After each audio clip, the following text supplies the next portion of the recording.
Bonjour, bienvenue au centre Paraclétos. Que Dieu vous bénisse, votre serviteur, prophète Moïse.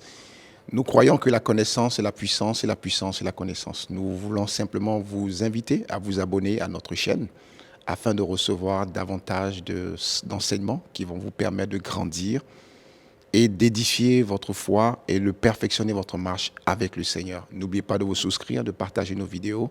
Que Dieu vous bénisse et nous sommes là pour vous servir. Bienvenue à notre centre Paraclétos, que Dieu vous bénisse, le lieu où nous croyons que la connaissance c'est la puissance et la puissance c'est la connaissance.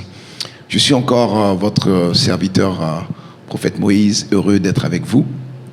Que Dieu vous bénisse, nous continuons toujours notre série sur les 3 prisons de la foi. C'est un plaisir encore d'être là, nous allons continuer avec la 2e prison. N'oubliez pas de vous abonner à notre chaîne YouTube afin de pouvoir avoir des enseignements pour l'édification de votre foi et le perfectionnement de votre marche avec Jésus-Christ de Nazareth.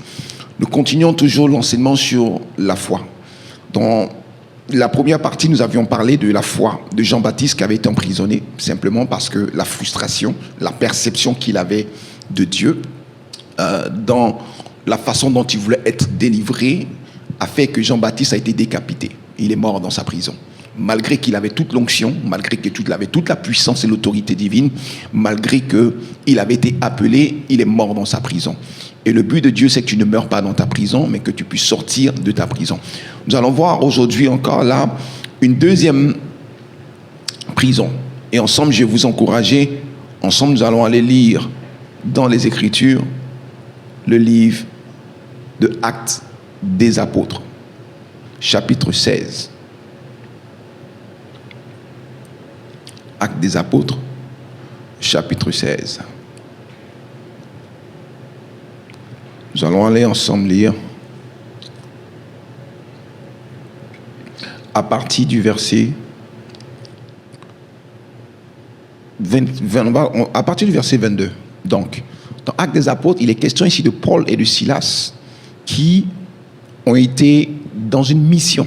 Donc, sous la direction de l'Esprit, ils sont allés pour servir Dieu. Donc, dans leur service, dans le respect de leur mandat, en train de servir Dieu, Paul et Silas ont rencontré une adversité. Il y a une femme qui avait un esprit de python, et Paul, qui, par la révélation et la puissance de Dieu, va libérer cette femme de l'esprit de python. La Bible déclare que les maîtres se sont plaints et ils ont emprisonné l'apôtre Paul et Silas dans une prison. Et ils ont mis un geôlier pour garder la prison. Vous prendrez le temps de lire tout le chapitre 16. Mais ici, vous allez voir que Paul et Silas, qui étaient en train de servir Dieu, dans ce qu'ils étaient en train de faire pour Dieu, qui était dans la volonté de Dieu, ont rencontré une adversité et ils se sont retrouvés en prison. Contrairement à Jean-Baptiste qui a été frustré parce que Jésus ne venait pas le sauver ou le délivrer, qui a été frustré, Paul et Silas n'ont pas été frustrés. Ils auraient pu être frustrés, ils auraient pu être affectés parce qu'ils étaient en train de faire l'œuvre de Dieu. Vous savez combien de fois, tu vas faire l'œuvre de Dieu et ton propre fils tombe malade, ou ton enfant meurt, ou tu es en train de servir Dieu, tu as des épreuves, c'est ta voiture, c'est des situations. Pendant que tu es en train de servir, il y a toutes choses qui arrivent. Tes finances prennent un coup, ta famille, dans le service, dans la marche, dans le respect de la volonté de Dieu. Mais Paul et Silas n'ont pas été frustrés, ils ont été en prison. À partir du verset 22, nous commençons, la Bible dit, la foule se souleva aussi contre eux. Et les prêteurs ayant fait arracher leurs vêtements, ordonnaient qu'on les bâtit de verges. Donc on les a frappés, on les a bâtis de verges. Verset 23. Après qu'on les eut chargés de coups, ils les jetaient en prison en recommandant au geôlier de les garder sûrement. Le geôlier ayant reçu cet ordre, les jeta dans la prison intérieure. La prison intérieure, c'est une prison dans une prison. Donc, c'est la prison la plus intérieure, la plus loin. Donc, pour en sortir, c'est vraiment difficile. On va dire un petit peu une prison de haute sécurité. Et ils ont été jetés dans la prison. Regardez, Paul, après avoir été frappé avec Silas, il aurait pu être frustré. Tu sais combien de fois tu es dans l'église, tu sers Dieu et tu es frustré parce que tu peux être sujet de frustré parce que tu vas avoir le rejet, tu vas avoir les difficultés, tu vas avoir beaucoup de situations. Combien de fois tu soutiens le loyal de l'église alors que toi-même, dans tes finances, c'est pas ça. Ta famille, alors que tu es en train de servir Dieu avec passion. Mais Paul et Silas n'ont pas été frustrés. La Bible dit, au contraire, verset 25, vers le milieu de la nuit, Paul et Silas prièrent et chantèrent des louanges de Dieu. Et les prisonniers les entendaient. Au lieu d'être frustrés comme Jean-Baptiste qui va remettre en question l'identité de Jésus, comme plusieurs parfois on va se demander est-ce que Dieu existe, est-ce que Dieu m'a réellement appelé, est-ce que Dieu est réellement avec moi, Paul et Silas ont commencé à prier, ont commencé à louer Dieu, ont commencé à adorer le Seigneur, ont commencé à transformer l'atmosphère de leur prison dans une louange, dans une adoration, dans un temps de prière. Ils ont commencé à bénir Dieu de ce qu'ils étaient en train d'expérimenter la persécution à cause de Jésus de Nazareth. Donc la louange a ôté la frustration de leur cœur. L'adoration a enlevé tout ce qui pouvait être sujet de les frustrer, l'offense. Et par la prière, par la louange, par l'adoration, étant en train de bénir Dieu, Paul et Silas ont produit, par leur louange, a produit une action puissante. La Bible dit, verset 26, tout à coup, il se fit un grand tremblement de terre, en sorte que les fondements de la prison furent ébranlés. Au même instant, toutes les portes s'ouvrirent et les liens de tous les prisonniers furent rompus. Il y a des situations de ta vie où est-ce que l'ennemi emprisonne ta foi. Et lorsque ta foi est emprisonnée, il est important que tu loues Dieu. La Bible dit, rendez grâce à Dieu en toutes choses, car toutes choses concourent au bien de ceux qui aiment Dieu, au bien de ceux qui sont appelés selon le dessein de Dieu. Romains chapitre 8, à partir du verset 28. Donc la puissance de Dieu réside dans le fait que tu fais une confiance totale à Dieu. Je ne sais pas, tu m'écoutes. Peut-être que tu vis une prison spirituelle par rapport à ton mariage, par rapport à ton ministère, par rapport à tes finances. C'est pas facile. Mais ne laisse pas l'ennemi te frustrer contre Dieu. Loue le Seigneur au contraire. Adore le Seigneur. Ta louange ira briser les fondements de la prison dans laquelle tu es. Paul et Silas sont sortis de cette prison. La puissance de leur louange les a fait sortir de leur prison. Et je veux t'encourager, dans toutes sortes de prisons par lesquelles tu passes, que tu traverses, demande au Seigneur de t'en faire sortir par la louange, par l'adoration. Bénis Dieu. Apprends à rendre gloire à Dieu. Apprends à banaliser les choses qui peuvent être parfois critiques. Parce que tu fais confiance à un grand Dieu.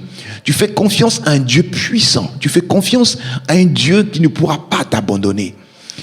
La louange brise les chaînes. La louange et l'adoration brisent les fondements. Quand une personne loue Dieu par rapport à ce qu'elle traverse, en d'autres termes, elle est en train de dire au Seigneur, je te fais confiance. Je suis calme, tranquille, parce que je sais que tu es avec moi. Quand je marche dans la vallée de l'ombre de la mort, je ne crains aucun mal. Parce que sa présence te rassure. Sa houlette et son bâton sont avec toi. Je ne sais pas par quelle prison tu es, mais ne laisse pas l'ennemi emprisonner ta foi. Ne laisse aucune circonstance emprisonner ta foi. Il arrive parfois que notre foi peut être emprisonnée par des situations qui ont des fondements solides, parce que c'est difficile. Mais loue Dieu. Peu importe ce que tu traverses, loue Dieu. Même si tes finances ne vont pas, loue Dieu. Ne laisse pas l'ennemi emprisonner ta foi.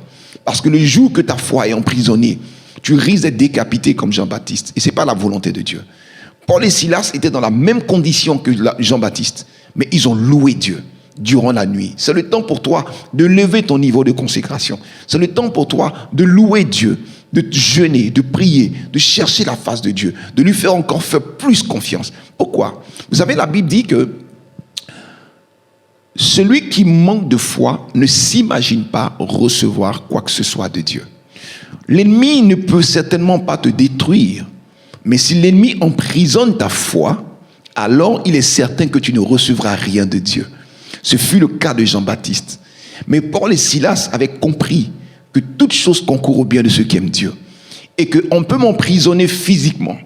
On peut m'emprisonner, on peut tout me prendre. Mais vous ne pouvez pas toucher à ma foi. Fais en sorte que, peu importe ce que tu traverses, tu peux perdre ton auto, tu peux perdre les biens matériels, tu peux perdre ton ministère, tu peux perdre beaucoup de choses, mais ne laisse pas l'ennemi emprisonner ta foi. Garde cette foi. Combat le bon combat de la foi. Loue Dieu. Adore Dieu. Intensifie ta confiance en Dieu. reste dans la prière, reste au pied du Seigneur. Et certainement, tout à coup, à un moment inattendu, la délivrance du Seigneur viendra certainement. Et les fondements qui te retenaient dans cette prison vont s'ébranler, vont se briser. C'est alors que tous les gens qui seront autour de toi verront la gloire de Dieu. Que le Seigneur te bénisse ce matin. Et c'est vraiment la deuxième prison dans laquelle tu ne dois pas laisser l'ennemi emprisonner ta foi. Que Dieu vous bénisse. Je vous encourage à écouter la 3e vidéo et nous allons voir la 3e prison spirituelle dans laquelle le Seigneur va te délivrer et comment en sortir. Que Dieu vous bénisse. Allô, content. Écoutez, je suis très heureux d'être avec vous encore. C'est ainsi que l'enseignement se termine, c'est fini. N'oubliez pas de vous abonner, de vous souscrire. Il y a un petit bouton juste en bas. Pesez sur le bouton, inscrivez-vous, souscrivez. Vous allez recevoir nos vidéos. Ça nous fait plaisir de vous servir. Que Dieu vous bénisse.